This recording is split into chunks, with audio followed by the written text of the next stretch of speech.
જય Shri Krishna, good morning. કેમ છો? મજામાં? ઓનલાઈન એજ્યુકેશનની અંદર દરેક વિદ્યાર્થીનું સ્વાગત છે. ગોંડલ જય સરદાર સ્કૂલ દરેક વિદ્યાર્થીને દિલથી આવકારે છે. હું સાવલી અબી દરેક વિદ્યાર્થીનું અભિવાદન કરું છું. બરાબર? ધોરણ 9ના વિદ્યાર્થીઓ મિત્રો, આપણે જિયોગ્રાફી ભણી રહ્યા છીએ અને જિયોગ્રાફીની અંદર પાઠ 13મો અને 13મા પાઠની અંદર ભાગ બીજો. અને બીજા ભાગની અંદર અગાઉ આપણે ચર્ચા કરી ગયા. પહેલો મુદ્દો પ્રસ્તાવના અને બીજો મુદ્દો ભારત સ્થાન, કદ અને વિસ્તાર આપણે જોતા હતા. ભારતની લંબાઈ કેટલી, બરાબર, લંબાઈ કેટલી, 99 પેજ આપણે જોઈ ગયા. આજે આપણે 99 પછી 100 પેજ અને 101 પેજની વાત કરવાના છીએ. બરાબર, 100 અને ત્યાર પછી 101 પેજ ઉપરની આપણે ચર્ચા કરવાના છીએ. તો 100 પેજ ઉપર જે નકશો છે, ઓકે, 100 પેજ ઉપર જે નકશો છે કે ભારત કેટલા અક્ષાંશ રેખાંશ વચ્ચે આવેલો દેશ છે. તો નીચે 8 અંશથી માંડી અને 37 એટલે લંબાઈ. ભારતની લંબાઈ કેટલી છે? તો કે 3214 કિલોમીટર. ભારતની પહોળાઈ કેટલી છે? 2933 કિલોમીટર. લંબાઈ ગુણ્યા પહોળાઈ એટલે ક્ષેત્રફળ. આપણા કરતાં વસ્તીની દ્રષ્ટિએ ચીનનું પહેલું અને વિસ્તારમાં ભારતનું સ્થાન કેટલામું? તો કે 7મું. આપણા કરતાં 6 દેશો મોટા છે. બરાબર? ભારતનું ક્ષેત્રફળ કેટલું? તો યાદ રાખશું આપણે, ભારતનું ક્ષેત્રફળ 32.8. શોર્ટકટ શબ્દ કે 32.8 એટલે કેટલું? તો કે 32,87,263 ચોરસ કિલોમીટર. આ શું થયું? તો કે ભારતનું ક્ષેત્રફળ. બરાબર? આ ભારતનું ક્ષેત્રફળ જે છે આટલા ચોરસ કિલોમીટર છે. 32.87 લંબાઈ ગુણ્યા પહોળાઈ એટલે ક્ષેત્રફળ. હવે આપણા કરતાં અલગ અલગ દેશો આગળ છે. તો દુનિયામાં સૌથી મોટામાં મોટો દેશ કયો? તો કે રશિયા. બરાબર? યાદ રહે, 1 2 3 4 5. આ 1 2 3 4 5 અને 6. ત્યાર પછી 7મા ક્રમે ઇન્ડિયા છે. રશિયાનું સ્થાન પહેલું છે. બરાબર વિદ્યાર્થી મિત્રો?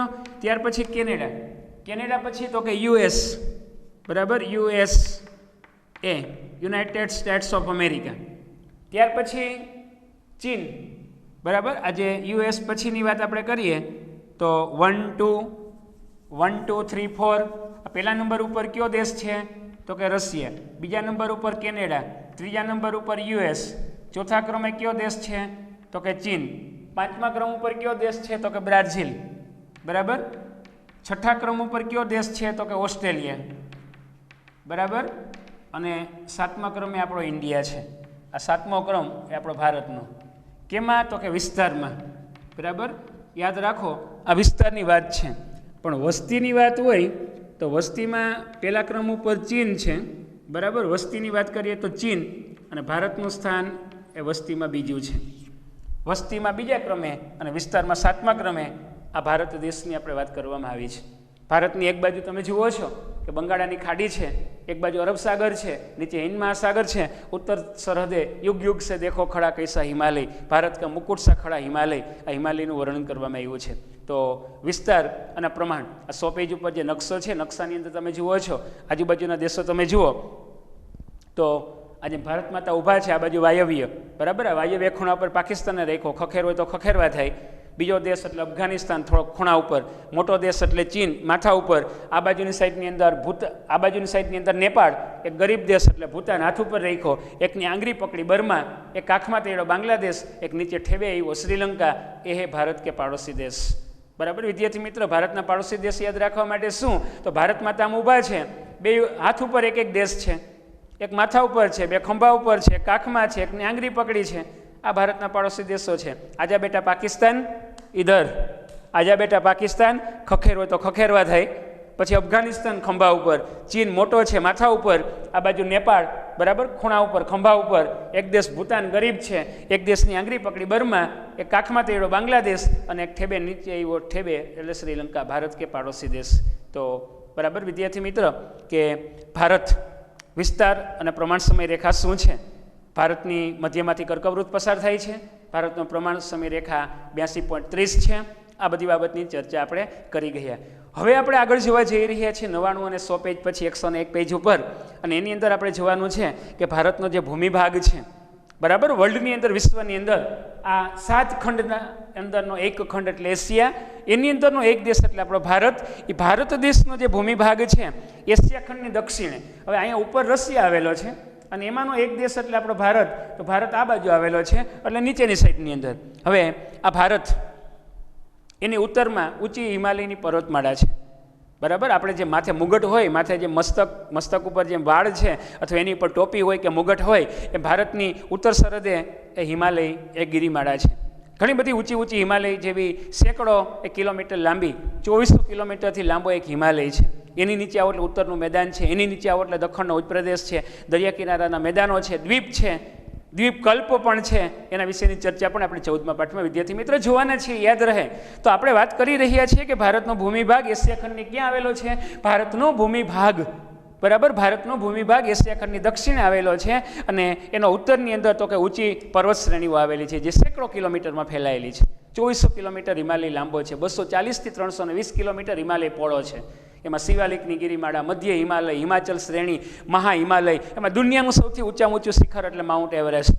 એની અંદર હવા ખાવાના ફરવાલાયક સ્થળો પણ આવેલા છે. હિમાલયની ઉપર તો કે ચીન છે ને, હિમાલયની ઉપર તિબેટ છે, ચીન છે, એક બાજુ ચીન છે, એક બાજુ ભારત, અને ભારત અને ચીન વચ્ચે એક ગિરિમાળા એટલે હિમાલય.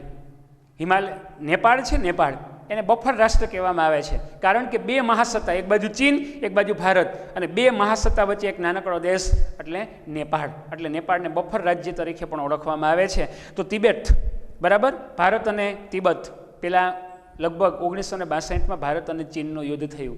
1962માં ભારત અને ચીનનું યુદ્ધ થયું. એની અંદર ભારત અને ચીન, ત્યારે ભારતના વડાપ્રધાન જવાહરલાલ નહેરુ હતા, ચીન ગયા, ચીનના વડાપ્રધાન ભારતમાં આવ્યા, હિન્દી ચીની ભાઈ ભાઈ. આપણે હિન્દી ચીની ભાઈ ભાઈ કહેતા રહીએ, આગળ ધ્યાન રાખ્યું, વાહે ધ્યાન ન રાખ્યું. શું થયું કે તિબેટ આપણે ગુમાવવું પડ્યું. 1962ની અંદર ચીને પોતાનું સૈનિક ખડકી દીધા અને તિબેટ ઘરનું કરી ગયા. 80,000 ચોરસ કિલોમીટર વિસ્તાર ગુમાવવો પડ્યો વિદ્યાર્થી મિત્રો. એક બાજુ પાકિસ્તાન, એક બાજુ ચીન. ચીન શું કરે છે?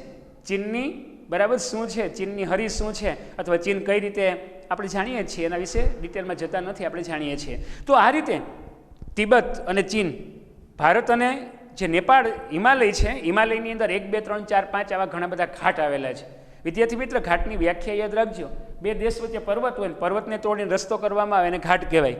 હિમાલયની અંદર આવા કારાકોરમ, સિપકીલા, નાથુલા, ઝેલાપલા જેવા ઘાટ આવેલા છે. ભારતમાંથી જે નેપાળમાં જવું હોય, ભારતમાંથી ચીનમાં જવું હોય, ભારતમાંથી તિબેટમાં જવું હોય તો કારાકોરમ, સિપકીલા, ઝેલાપલા, નાથુલા, હું 4 ઘાટના નામ બોલ્યો વિદ્યાર્થી મિત્રો. કારાકોરમ આપણે ભારત માતા છે, જમ્મુ કાશ્મીર છે, સ્વર્ગ છે, એની ઉપર આવેલો ઘાટ, કાશ્મીરમાં આવેલો ઉપર આવેલો ઘાટ એટલે કારાકોરમ. પછી ગળા પાસે આવેલો ઘાટ સિપકીલા, આગળ હાથ પાસે આવેલો ઘાટ એટલે નાથુલા અને ઝેલાપલા. તો એક દેશમાંથી બીજા દેશમાં જવા માટે બે દેશ વચ્ચે પર્વત હોય ને પર્વતને તોડી અને રસ્તો કરવામાં આવે એને ઘાટ કહેવાય. હું વ્યાખ્યા બોલું છું, સંકલ્પના બોલું છું. દ્વીપકલ્પ, જે દેશ કે પ્રદેશની 3 બાજુએ પાણી હોય તો દ્વીપકલ્પ કહેવાય. જેમ કે દક્ષિણ ભારત અને સૌરાષ્ટ્ર, એમ 1 અને 2 બે દેશ વચ્ચે પર્વત હોય અને પર્વતનો નીચાણવાળો વિસ્તાર તોડી અને કરવામાં આવે એને ઘાટ કહેવાય. જેમ કે ભારત અને પાકિસ્તાન વચ્ચે ખૈબર ઘાટ, ભારત અને તિબેટ વચ્ચે. તો આ રીતે ભારતની ઉત્તર સરહદે હિમાલય છે. હિમાલયની અંદર પાછળ એટલે ચીન, તિબત અને ચીનમાં આવવા જવા માટે એ જે ઘાટ મારફતે શક્ય છે. એટલે ઘાટ એટલે રસ્તાઓ છે. ભારતમાંથી તિબેટમાં, ભારતમાંથી નેપાળમાં, ભારતમાંથી ચીનમાં આવન જાવન બધી થાય છે અને એના માટે જે પર્વતને તોડી અને રસ્તાઓ કરવામાં આવ્યા છે તેને ઘાટ કહેવામાં આવે છે. દક્ષિણ ભારત તમે જાઓ, દક્ષિણ એટલે નીચે શ્રીલંકા, તો ભારતમાંથી શ્રીલંકા જવા માટે તો હિન્દ મહાસાગર છે. ભારત અને શ્રીલંકા વચ્ચે મલાકા સામુદ્રધુની છે. ભારત અને શ્રીલંકા, તો ભારત અને શ્રીલંકા વચ્ચે એ જે પાલ્કની છીછરી સામુદ્રધુની છે.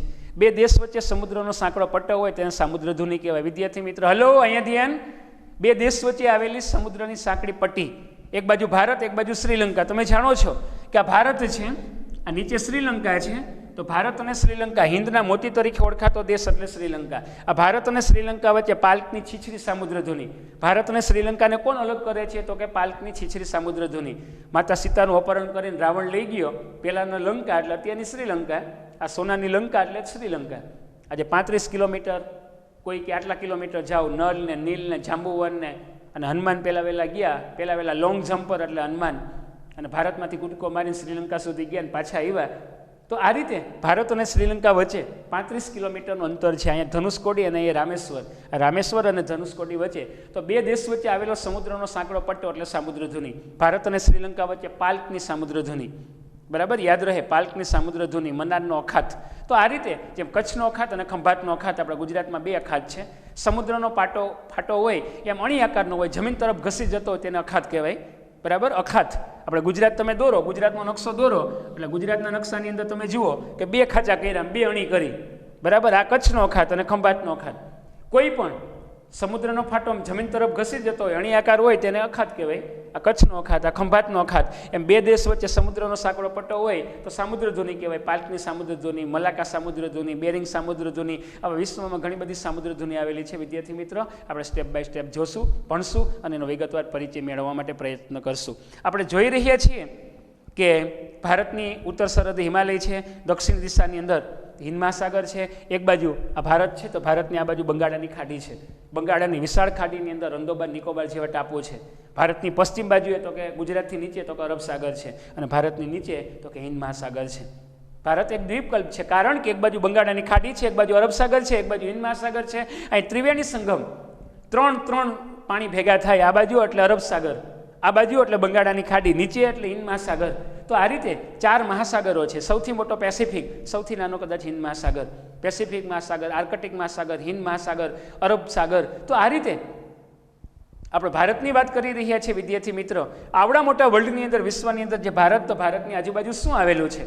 ભારતની ઉત્તર દિશાએ શું છે? ભારતની પૂર્વ દિશાએ શું આવેલું છે? ભારતની પશ્ચિમ બાજુએ શું આવેલું છે? ભારતની દક્ષિણ દિશાએ શું આવેલું છે? એનું આપણે વર્ણન કરી રહ્યા છીએ. તો આ રીતે એક બાજુ અરબ સાગર છે, એક બાજુ બંગાળાની ખાડી છે, એક બાજુ હિન્દ મહાસાગર છે અને ભારતને 7500 કિલોમીટરથી લાંબો દરિયો મળ્યો છે. ગુજરાતને 1600 કિલોમીટર લાંબો દરિયો મળ્યો છે. ભારતનું સૌથી મોટું બંદર એટલે મુંબઈ, ગુજરાતનું સૌથી મોટું બંદર એટલે કંડલા, ફ્રીપોર્ટ બંદર કંડલા, 12 માસ ખુલ્લું રહેતું બંદર એટલે પોરબંદર, ઓટોમેટિક લોકગેટ ધરાવતું બંદર એટલે ભાવનગર.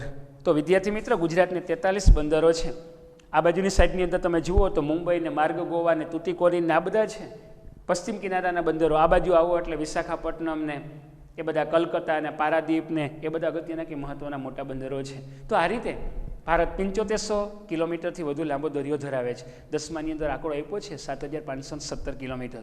બીજા પાઠની અંદર ભારતનો સાંસ્કૃતિક વારસો, હસ્ત અને લલિત કલાની અંદર એક મુદ્દો છે હીરા અને મોતીકામ. ભારતને આવડો મોટો દરિયો મળ્યો છે, 7517 કિલોમીટર લાંબો દરિયો મળ્યો છે અને મહાસાગર રત્નાકર, એમાંથી કિંમતી રત્નો મળે છે અને એના હિસાબે ભારતમાં ગ્રેટ મુગલ અને કોહિનૂર જેવા હીરા, નીલમ, પોખરાજ આવા રત્નોનો ઉપયોગ, કારણ કે ભારતને દરિયો છે ને દરિયામાંથી મરજીવા મોતી શોધી કાઢે છે ને. તો આ રીતે વિદ્યાર્થી મિત્રો, ભારતને 2 પ્રકારની સીમા મળી છે.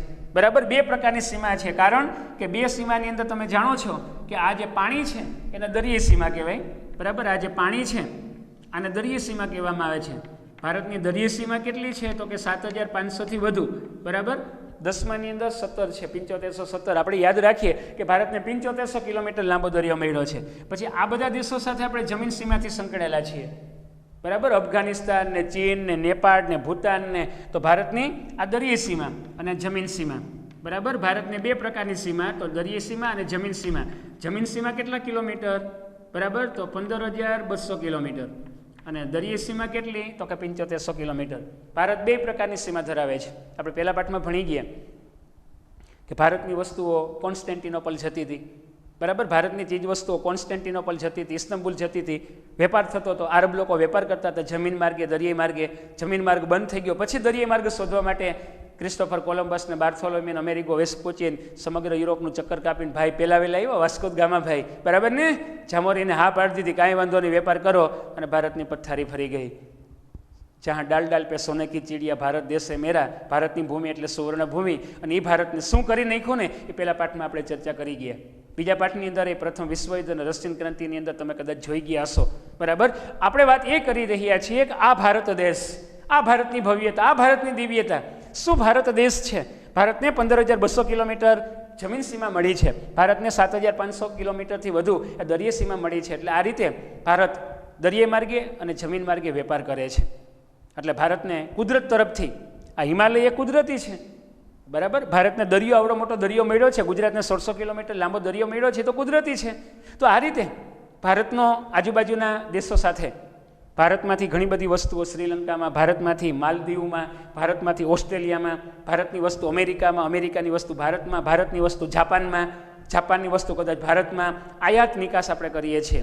એટલે વર્ષોથી આરબ લોકો વેપાર કરતા હતા, ઘણી બધી દેશી બરાબર ડચ ને વલંદાન બધી પ્રજાઓ ભારતમાં આવી, પોર્ટુગલના પોર્ટુગીઝ આવ્યા, હોલેન્ડના ડચ લોકો આવ્યા, ડેનમાર્કના ડેનિશ લોકો આવ્યા, વલંદા આવ્યા, પછી ઇંગ્લેન્ડના અંગ્રેજો બ્રિટિશરો ભારતમાં આવ્યા, ફ્રાન્સના ફ્રેન્ચો આવ્યા, આ બધી પ્રજા ભારતમાં આવી, કોઈ સમુદ્ર માર્ગે આવ્યા, કોઈ જમીન માર્ગે આવ્યા, અને આ રીતે ભારતની સંસ્કૃતિએ, ભારતની સાંસ્કૃતિક તત્વોએ આ બધા લોકોને એ સમાજમાં ભેળવા. અંગ્રેજ લોકો આવ્યા એટલે આપણે અંગ્રેજી શીખ્યા. પોર્ટુગલના પોર્ટુગીઝ લોકો ફિરંગી, ભારતમાં પહેલો તમાકુનો છોડ લાવનાર. તમાકુથી કેન્સર થાય છે વિદ્યાર્થી મિત્રો. સ્વાધ્યાય પ્રવૃત્તિ, પરમ પૂજ્ય પાંડુરંગ શાસ્ત્રી, પૂજ્ય દીદી તાઈ વગેરે પણ વ્યસન મુક્તિ પર ભાર આપે છે. સ્વામિનારાયણ સંપ્રદાય એ પણ વ્યસન મુક્તિ પર ભાર આપે છે. વૈષ્ણવ સંપ્રદાય શ્રીનાથજી અમનાજી મહાપ્રભુજીને માનનાર, મહારાશ્રી હવેલીને માનનાર એ લોકો પણ ખાસ એના જે ધર્મસ્થાપક મહાપ્રભુ વલ્ભાચાર્ય એ પણ વ્યસન મુક્તિ પર ભાર મૂકે છે કે વ્યસનથી દૂર રહો, પાન મસાલા ગુટખા ન ખાઓ. તો આ રીતે ભારતમાં પેલાવેલો તમાકુનો છોડ લાવનાર પોર્ટુગલના પોર્ટુગીઝ લોકો હતા. અત્યારે વર્લ્ડમાં, વિશ્વની અંદર તમાકુની બાબતમાં ભારતનું સ્થાન પહેલું. પહેલા નંબર ઉપર આંધ્રપ્રદેશ છે આ બાજુ, બીજા નંબર ઉપર ગુજરાત. ગુજરાતની અંદર ભાલ ઘઉં માટે જાણીતો, ભાલિયા ઘઉં સુરેન્દ્રનગર, કાનમનો કપાસ એ ભરૂચ જિલ્લો, એટલે સુરેન્દ્રનગર ભાલ પ્રદેશ કેના માટે જાણીતો? ભાલ પ્રદેશ તો કે ઘઉં માટે. કાનમ કેના માટે જાણીતો? તો કે કપાસ માટે. અને વચ્ચે અહીંયા આગળ ચરોતર તમાકુ માટે જાણીતો. ભાલિયા ઘઉં, ચરોતરનો તમાકુ અને કાનમનો કપાસ, આ ગુજરાતના 3 ફેમસ પ્રદેશો છે. ગુજરાત 4 મ માટે જાણીતો છે: મગફળી, મેર, મીઠું અને માછલી. ગુજરાતની વેરાવળ સૌથી મોટું મત્સ્યોદ્યોગ બંદર છે.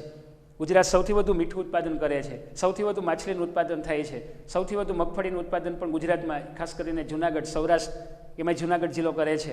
અને મેર એટલે પોરબંદર, એક જ્ઞાતિ. આપણે વાત કરી રહ્યા છીએ આ ભારતની. તો ભારતની ભવ્યતા શું છે? ભારતને કુદરતે હિમાલય જેવો પર્વત આપ્યો છે, ભારતે દરિયો આપ્યો છે, તો દરિયાની અંદર સ્ટીમરો દ્વારા વેપાર થાય છે. ભારતમાં જમીન માર્ગે ઊંટ અને ઘોડા દ્વારા વેપાર થાય છે. આરબ લોકો વેપાર કરતા હતા. ભારતની ઘણી બધી એવી ચીજ વસ્તુઓ, ભારતમાં શૂન્યની શોધ થઈ, ભારતની શૂન્ય દેશ વિદેશમાં ગયું. ભારતની ઘણી બધી એવી જે બાબતો છે, શોધ છે, એ દેશ વિદેશમાં ગઈ. દેશ વિદેશની ઘણી બધી શોધો ભારતમાં આવી અને આ રીતે આદાન પ્રદાન થયું. બરાબર? આવકાર, આદાન પ્રદાન.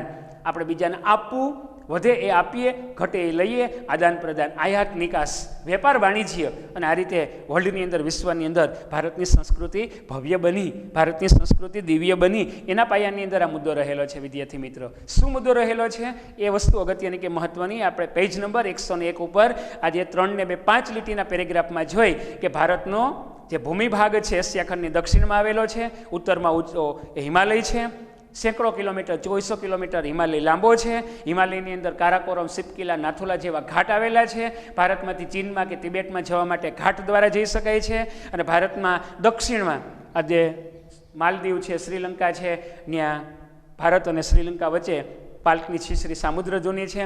એક બાજુ અરબ સાગર છે, આ બાજુ ગુજરાત બાજુ, એક બાજુ બંગાળાની ખાડી છે. સ્ટીમરો દ્વારા વેપાર થાય છે, જમીન માર્ગે વેપાર થાય છે, આદાન પ્રદાન થાય છે. અને ભારતને આ રીતે દેશ વિદેશની અંદર જે નામના છે, વિદેશની સંસ્કૃતિથી ભારતને વેપાર વાણિજ્યથી આકર્ષાય અને વિદેશી પ્રજા ભારતમાં આવી. આપણે કદાચ વિદેશમાં કમાવા માટે જઈએ છીએ, વિદેશના લોકો ભારતમાં કમાવા માટે આવ્યા, વેપાર કરવા માટે આવ્યા હતા. શું કર્યું એ બાબત આપણે ઇતિહાસમાં ભણી ગયા. હવે જે 101 પેજ ઉપર ચિત્ર છે, ચિત્રમાં જુઓ કે વચ્ચે ભારત છે અને આજુબાજુની અંદર આમ લીટા દોરેલા છે. તો ભારત આ બધા દેશો સાથેથી એ વેપાર વાણિજ્ય કરે છે. આજુબાજુના દેશો સાથે આપણે શું કરીએ છીએ? તો કે વેપાર વાણિજ્યથી જોડાયેલા છીએ. ભારતનો વેપાર કયા કયા દેશો સાથે થાય છે ને એની પ્રતીતિ. બરાબર વિદ્યાર્થી મિત્રો? જુઓ પેજ નંબર 101 ની અંદર પાઠ્યપુસ્તકની અંદર જે ચિત્ર આપવામાં આવ્યું છે, ચિત્રની અંદર જમીન માર્ગે અને જળ માર્ગે વેપાર થાય છે એ બતાવવામાં આવ્યું છે. ભારતમાંથી અમેરિકા જવું હોય આ બાજુ જઈ શકાય અને ભારતમાંથી અમેરિકા આ બાજુ જઈ શકાય. શા માટે? તો કે પૃથ્વી ગોળ છે. આ બાજુથી તમે વાહેથી ફરીને પણ અમેરિકા પહોંચી શકો અને આ બાજુથી પણ અમેરિકા એ પહોંચી શકાય. બરાબર? આમ પણ કાન પકડી શકાય અને આમ પણ કાન પકડી શકાય ને, તો એને જેવી વાત છે. તો ભારતનો આજુબાજુના દેશો સાથે, એટલે કે ભારત યુરોપ ખંડના દેશો સાથે આપણે વેપાર કરતા હતા. યુરોપ ખંડના તો કે ઇંગ્લેન્ડ છે, જર્મની છે, ઇટાલી છે, પોર્ટુગલ છે, આ બધા દેશોની વસ્તુઓ ભારતમાં આવતી હતી અને ભારતની વસ્તુ એ દેશમાં જતી હતી. ભારતનો અહીં રાતો સમુદ્ર છે, અહીં ભૂમધ્ય સમુદ્ર છે. યાદ રાખજો વિદ્યાર્થી મિત્રો. હલો, અહીંયા તો અહીં ભૂમધ્ય સમુદ્ર છે. યુરોપ અને આફ્રિકા વચ્ચે ભૂમધ્ય સમુદ્ર છે. એશિયા અને આફ્રિકા વચ્ચે રાતો સમુદ્ર છે. અને ભારતની અંદરથી આફ્રિકા ટાન્ઝાનિયા, યુગાન્ડા, બરાબર, યુગાન્ડા છે, ટાન્ઝાનિયા છે, નાતાલ છે, સાયપ્રસ છે, લિબિયા છે, નાઇજર છે, દક્ષિણ આફ્રિકા, એ બધા આફ્રિકા ખંડના દેશો છે, બરાબર. ગરીબ દેશ છે નાઇજર ને, નાઇજીરિયા ને, લિબિયા ને, કોંગો ને, આ બધા આફ્રિકાના દેશો છે, બરાબર. યુરોપના બધા સમૃદ્ધ છે, અમેરિકા કદાચ સમૃદ્ધ છે, યુરોપ સમૃદ્ધ છે, આપણે કદાચ સમૃદ્ધ નહોતા, હવે ધીરે ધીરે સમૃદ્ધિ તરફ આગળ વધી રહ્યા છીએ, પણ આફ્રિકાની અંદર પણ આપણે જાણીએ છીએ કે આપણા કરતાં લોકો પાછળ છે. અમેરિકાનો ડોલર મજબૂત છે, આપણો રૂપિયો એના કરતાં ડાઉન છે, પણ ભારતના રૂપિયા કરતાં આફ્રિકાનું ચલણ કદાચ એ નીચું છે, આપ જાણીએ છીએ. કારણ કે જંગલમાં રહેતા લોકો, જંગલી લોકો લાખરાળ ગુંદ મધ એકઠું કરે છે, વેચે છે, પૈસા આવે છે, એમાંથી ગુજરાન ચલાવે છે. આપણી જેમ એજ્યુકેશન નથી, ફેક્ટરીઓ નથી, ઉદ્યોગો નથી, બરાબર, અને એના કારણે એ લોકો પાછળ છે. આપણે વાત કરતા હતા, આ જે ચિત્ર છે એ ચિત્રની અંદર આજુબાજુના દેશો જે છે, તો આપણે એશિયા ખંડની અંદર આ બાજુ Iran, Iraq, Kuwait, Saudi Arabia, Jordan, ત્યાં ખનિજ તેલ મળ્યું છે. એ બધું ખનિજ તેલ એ દેશ વિદેશમાં જાય છે. ઇતિહાસના બીજા પાઠમાં તમે જોઈ ગયા કે એશિયા ખંડની અંદર ઈરાન, ઈરાક, કુવૈત ખનિજ તેલના સમૃદ્ધ ભંડારો આ લોકોએ લઈ લીધા, બરાબર. અંગ્રેજ લોકો એટલે ઇંગ્લેન્ડ છે, ફ્રાન્સ છે, જર્મની છે, જાપાન છે, એને બધાનું વિભાગીકરણ કરી દીધું કે આટલા અમે જીતી લીધા, આ બધું અમારું, આટલું જીતી લીધું એ બધું તમારું. અમુક ફ્રાન્સે લઈ લીધું, અમુક અમેરિકાએ લઈ લીધું, અમુક જાપાને લઈ લીધું, અમુક અલગ અલગ દેશોએ અમુક ભાગ પાડી દીધા. પેલા સ્પેનનો જ ઇજારો હતો 6 દાયકા સુધી, પછી વિશ્વના બીજા દેશોનો પણ ઇજારો મળવા લાગ્યો. તો આપણે વાત કરી રહ્યા છીએ ભારતની ભવ્યતા, ભારતની દિવ્યતા. તો આપણે કયા કયા દેશો સાથે, બરાબર, નકશાની અંદર તમે જુઓ તો અલગ અલગ જે દેશો છે, બરાબર. તો ખાસ આગળ વધીએ તો આપણો ભારત દેશ એ પૂર્વ ગોળાર્ધમાં મોકાનું સ્થાન ધરાવે. એવો પ્રશ્ન પૂછાય કે ભારતનું સ્થાન મોકાનું છે. અમુક પ્લોટ હોય કે મોકાનો પ્લોટ વેચવાનો છે, બરાબર. આ બાજુ રોડ લાગે છે, આ બાજુ રોડ લાગે છે, તો મોકાનો છે. પણ અંદર હોય, રોડ ન લાગતો હોય, હાવ બંધ શેરી હોય, તો એની કિંમત ઓછી હોય. પણ મોકાનો પ્લોટ એટલે અગત્યનો, મહત્વનો. એ ભારત પૂર્વ ગોળાર્ધમાં ભારતનું સ્થાન ક્યાં આવેલું છે? તો કે ઉત્તર ગોળાર્ધના આમ ભાગ પાડો તો કે ઉપલો ગોળો એટલે ઉત્તર ગોળાર્ધ, અને નીચે તો કે દક્ષિણ ગોળાર્ધ. આમ ભાગ પાડો તો પૂર્વ અને પશ્ચિમ, બરાબર. તો કે ભારતનું સ્થાન પૂર્વ ગોળાર્ધમાં મહત્વનું છે. શા માટે મહત્વનું છે? તો કે વ્યૂહાત્મક દ્રષ્ટિએ તેનું સ્થાન, તો કે પ્રાચીન સમયથી ભારતનું સ્થાન છે એ મજબૂત છે. કારણ કે ભારતને આવડો મોટો દરિયો મળ્યો છે, એટલે દરિયાઈ માર્ગે વેપાર થાય છે. આવડો મોટો જમીન સીમા મળી છે, એટલે જમીન માર્ગે વેપાર થાય છે. કયા કયા દેશો સાથે આપણે વેપાર કરીએ છીએ? વિદ્યાર્થી મિત્રો યાદ રાખશું કે નીચે હિન્દ મહાસાગર છે, તો નીચે હિન્દ મહાસાગરના શીર્ષસ્થ, શીર્ષ એટલે મસ્તક, તો હિન્દ મહાસાગરના શીર્ષસ્થ એટલે આપણો ભારત દેશ, બરાબર. હિન્દ મહાસાગરના શીર્ષસ્થ સ્થાને આવેલો દેશ એટલે આપણો ભારત. તો ભારતની તમે વાત કરીએ તો ભારત એ પૂર્વ આફ્રિકા અને પશ્ચિમ એશિયાના દેશો સાથે વેપાર કરે છે, બરાબર. તો ભારત એ પૂર્વ આફ્રિકા કયા કયા દેશો સાથે વેપાર કરે છે? તો કે પૂર્વ આફ્રિકા એટલે આફ્રિકાનો પૂર્વ ભાગ, અને એ ઉપરાંત તો કે પશ્ચિમ એશિયાની અંદર આ ઈરાન, ઈરાક, કુવૈત એ બધા દેશો સાથે આપણો વેપાર હાલે છે. પછી દક્ષિણ એશિયાના દેશો અને દક્ષિણ પૂર્વના એશિયાના દેશો સાથે પણ આપણે જમીન માર્ગે કે સમુદ્ર માર્ગે વેપાર કરીએ છીએ. આપણી નીચે તમે જાઓ, ભારતની નીચે જાઓ તો શ્રીલંકા, ઇન્ડોનેશિયન, મલાયાન, બરાબર, ઇન્ડોનેશિયા એ બધા દેશો છે. આમ તમે જાઓ તો જાપાન ને, ફિલિપિન્સ ને વગેરે છે. ઉપર જાઓ તો એ મોંગોલિયા છે, ચીન છે, મોંગોલિયા છે, રશિયા છે. તો આજુબાજુના દેશો સાથે એટલે ભારત, આફ્રિકા, યુરોપ એટલે યુરોપના કયા દેશો સાથે આપણો વેપાર હાલે છે, આફ્રિકાના કયા દેશો સાથે વેપાર હાલે છે, એશિયાના કયા દેશો સાથે આપણે વેપાર કરીએ છીએ. અને આ બધો સંબંધો પ્રાચીન સમયથી છે. 10મી 11મી સદી અથવા એના કરતાં પણ પ્રાચીન સમયમાં 1લી બીજી સદીની અંદર પણ ભારતની ઘણી બધી ચીજ વસ્તુ દેશ વિદેશમાં જતી હતી, યુરોપમાં જતી હતી, યુરોપની ચીજ વસ્તુ આવતી હતી. ભારતની ઘણી બધી ચીજ વસ્તુ આફ્રિકામાં જતી હતી, આફ્રિકામાંથી ચીજ વસ્તુ આવતી હતી. કારણ કે ભારત પરાપૂર્વથી વેપાર કરે છે. મરી, મસાલા, ગળી, તજ, લવિંગ, સુતરાઉ કાપડ, રેશમી, એલચીની બાબતમાં, મરીની બાબતમાં, વર્લ્ડમાં, વિશ્વની અંદર ચાની બાબતમાં, ઘણી બધી બાબતોની અંદર ભારત અવ્વલ નંબર ઉપર છે. અબરખની બાબતમાં કે વર્લ્ડની અંદર, વિશ્વની અંદર ઘણા બધા દેશોની હરોળમાં ભારત અવ્વલ નંબર ઉપર છે. ભારતનું સ્થાન પહેલું છે. ઘણી બધી બાબતમાં ભારતનું સ્થાન બીજું છે. તો ભારતની ચીજ વસ્તુઓ મરી, મસાલા, ગળી, તજ, લવિંગ, એલચી બધું વિદેશમાં જતું હતું, વિદેશની ચીજ વસ્તુઓ ભારતમાં આવતી હતી. એને કહેવામાં આવે છે વેપાર, એને કહેવામાં આવે છે વાણિજ્ય. પેલા ખેતી પ્રધાન હતા, હવે ધીરે ધીરે ઉદ્યોગ પ્રધાન બન્યા, બરાબર. ખેતીમાં તો વરસાદ થાય તો ઉત્પાદન થાય, વરસાદ ન થાય તો ન થાય. બહુ વરસાદ પડે અને સુકાઈ પણ જાય, બરાબર. વરસાદ તો કુદરત ઉપર આધારિત છે. ખેતી એટલે અવકાશી ઋતુ કહેવાય. હાથમાં આવે તો આવે, ન પણ આવે, પાથરા તૈયાર પડ્યા હોય, વરસાદ આવે ને પલરી જાય ને કાંઈ ન થાય. તમે જાણો છો હાલની પરિસ્થિતિ શું છે. તો આ રીતે ઉદ્યોગ હોય, ફેક્ટરી હોય, એમાં ઉત્પાદન થતું હોય, એને થાય કે ભાઈ મંદી છે તો ઢગલો કરી રાખે, ભાવ વધે ત્યારે વેચે, પણ ખેડૂતને એવું ચાલતું નથી. કારણ તમે જાણો છો, ભારત ખેતી પ્રધાન દેશ છે અને ખેતીનો આધાર કુદરત ઉપર છે. કુદરત આપે તો આપે, ન આપે તો ન આપે. એ માટે જગતનો તાત એટલે ખેડૂત. બરાબર, ખેડૂતને જગતનો તાત કહેવામાં આવે છે. એની આગળ તો કે ભગવાન અને એની પાછળ તો કે બધા. ખેતીમાં સારું તો દેશમાં સારું, ખેતીમાં મંદી આખા દેશમાં મંદી. એ માટે જગતનો તાત એટલે ખેડૂત, ધરતીપુત્ર કહેવામાં આવે છે. બરાબર, ધરતી ખેડે છે. ઓકે વિદ્યાર્થી મિત્રો, તો આપણે વાત કરીએ છીએ કે ભારતે આજુબાજુના દેશો સાથે ઘનિષ્ઠ સાંસ્કૃતિક અને વ્યાપારિક સંબંધો વિકસાવ્યા છે. બરાબર, કુદરતી આપણને જે આ દરિયો મળ્યો છે, આપણને જમીન સીમા મળી છે અને એના કારણે આજુબાજુના દેશો સાથે આપણે ગાઢ ઘનિષ્ઠ સંબંધો વિકસાવ્યા છે. અમુક સાથે આપણા સંબંધો ગાઢ હોય, સારા સંબંધો હોય, ગાઢ સંબંધો હોય, અને અમુક સાથે આપણે કેવા પૂરતા સંબંધ હોય. સવારે જતા હોય કે ગુડ મોર્નિંગ, ક્યાં રહીએ, શું કરે, કાંઈ ખબર ન હોય, પણ અમુકને જોઈને કે હાલો ચા પાણી પીએ, એ ક્યાં રહે છે, એના સસરા ક્યાં છે, કેટલા દીકરા છે, હું બિઝનેસ કરે, પાર્ટી કેવી છે, બધી આપણને ખબર હોય, પણ અમુકને આપણને કાંઈ ખબર ન હોય. એટલે ગાઢ સંબંધ એટલે આવા સંબંધો. તો ભારતે આજુબાજુના દેશો સાથે આવા ઘનિષ્ઠ ગાઢ સંબંધો વિકસાવ્યા છે અને એના કારણે હિન્દ મહાસાગરના કોઈ પણ દેશની તટીસીમાં ભારત જેવી નથી. તમે આખા હિન્દુસ્તાનની અંદર તમે જુઓ, એશિયા ખંડમાં જુઓ તો ભારતને જે દરિયો મળ્યો છે, વર્લ્ડની અંદર વિશ્વના બધા નકશા જુઓ તો ભારતનો નકશો જુઓ તો એના પ્રત્યે આપણને લાગણી થાય. India is great, I love my India. આપણે કહીએ છીએ ને કે ભારત એટલે ભારત, ભારત માતા. તો આ ભારત માતાનો નકશો, તમે ભારતનો નકશો જુઓ એટલે ધ બેસ્ટ નકશો.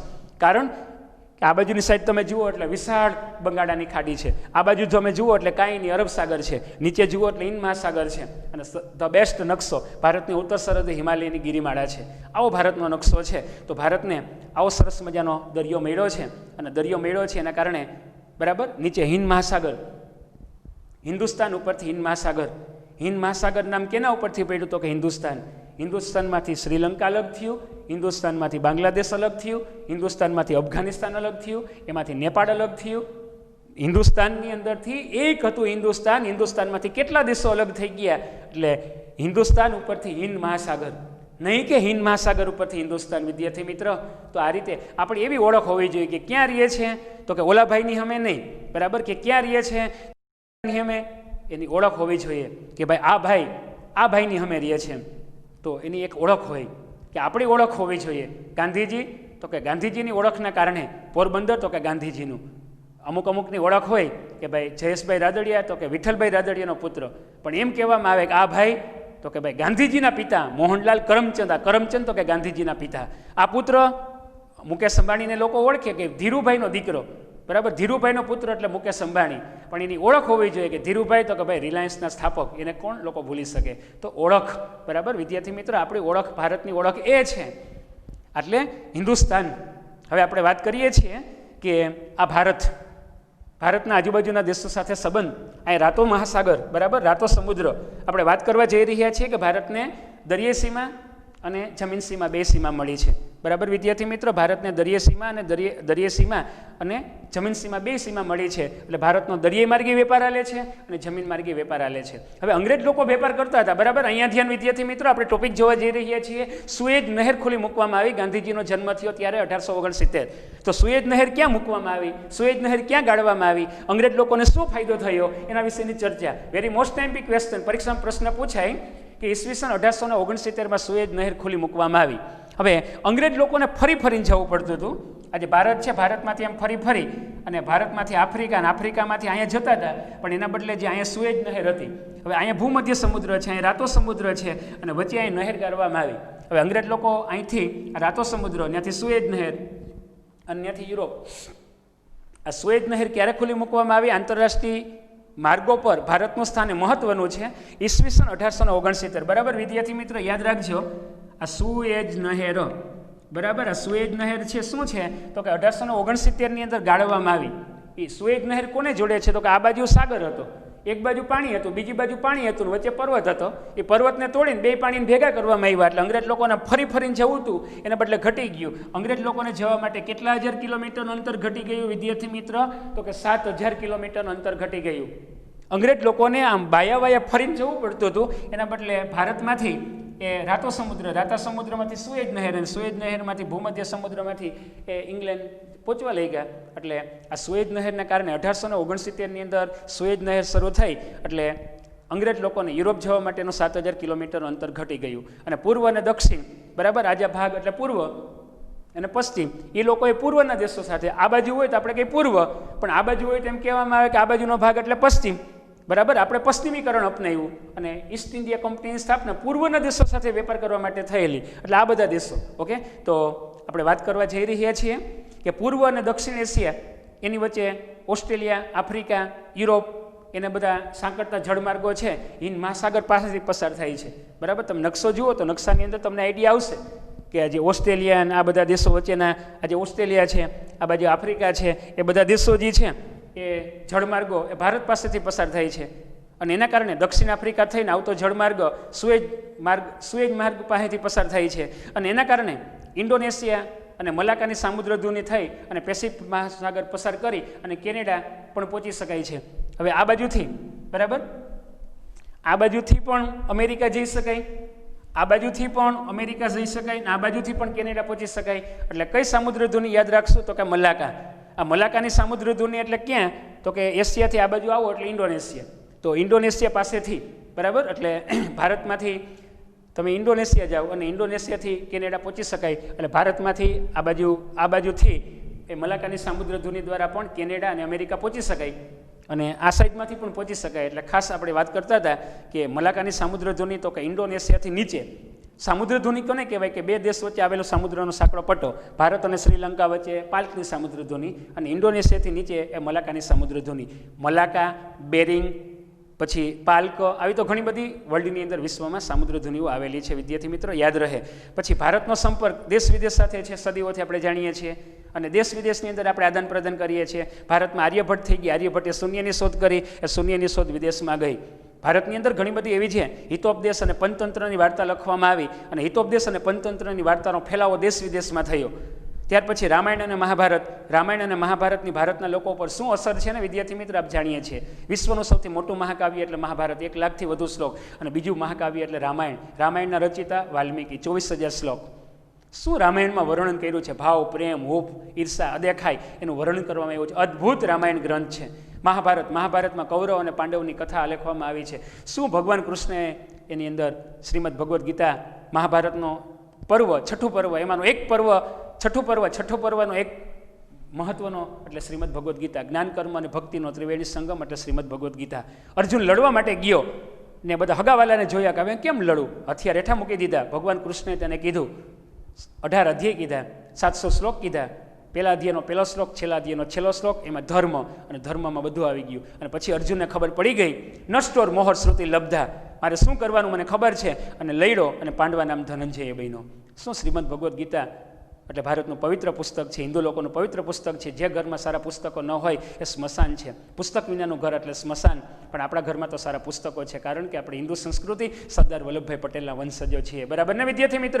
જય સરદાર સ્કૂલની અંદરથી આપણે આવીએ છીએ. તો ભારતની ભવ્યતા, ભારતની દિવ્યતા શું છે? ભારતનો સંપર્ક વિશ્વના અનેક દેશો સાથે સદીઓથી રહ્યો છે. આપણે વસ્તુનું આદાન પ્રદાન કર્યું, વિચારોનું આદાન પ્રદાન કર્યું છે. અને આ રીતે ઉપનિષદ, 108 ઉપનિષદ છે. ત્યાર પછી રામાયણ, મહાભારત, પંચતંત્ર, હિતોપદેશ, ચિકિત્સા પદ્ધતિ, અંક ગણિત, બીજ ગણિત, વર્ગમૂળ, ઘનમૂળ, આર્યભટ્ટ થઈ ગયા. એને 10 ગીતિકા ગ્રંથ લખ્યો, આર્યભટ્ટ ગ્રંથ લખ્યો. આર્યભટ્ટે આર્યભટ્ટી નામનો ગ્રંથ લખ્યો, 10 ગીતિકા નામનો ગ્રંથ લખ્યો. અને એની અંદર એને જે વર્ણન કર્યું છે, અદ્ભુત વર્ણન છે. વર્ગમૂળનું, ઘનમૂળનું, ત્રિકોણ, પાઈ, આ બધું ભણીએ છીએ ને. પાઈનું મૂલ્ય 3.14, એ બધું આર્યભટ્ટે આપેલું છે. આવી તો અનેકવિધ વાતો છે, પણ આપણી સમયની મર્યાદા. ફરી મળશું ત્યારે આપણે ભારતની ભવ્યતા, ભારતની દિવ્યતા શું છે, ભારતના પાડોશી દેશો ક્યાં છે, અને ત્યાર પછી ભૂસ્તરી રચના શું છે, 7 પ્લેટ કઈ છે, એના વિશેની ચર્ચા નેક્સ્ટ લેક્ચરમાં આપણે કરશું. ઓકે, ફરી ટૂંક સમયની અંદર આપણે આવી રહ્યા છે. ત્યાં સુધીમાં ઓકે, ધન્યવાદ બધાને. જય શ્રી કૃષ્ણ.